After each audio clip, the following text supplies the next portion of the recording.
Here I have OUKITEL OKT1, and today I'm going to show you how to change keyboard language on this device. So firstly you have to open settings, then you have to go to the system section, then go to the languages and input, on-screen keyboard, Gboard, languages, add keyboard. Here you can see the whole list of the available keyboard languages. As you can see, it's pretty decent. So I'm just gonna pick my all-time favorite language, Greek of course, and tap done. And now we have Greek layout on our keyboard. Let's try to write something down in Greek language.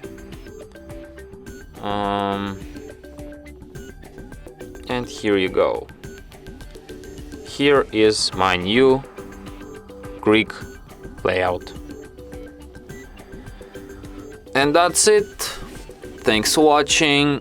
If you find this tutorial useful, don't forget to hit that like button and subscribe to our channel.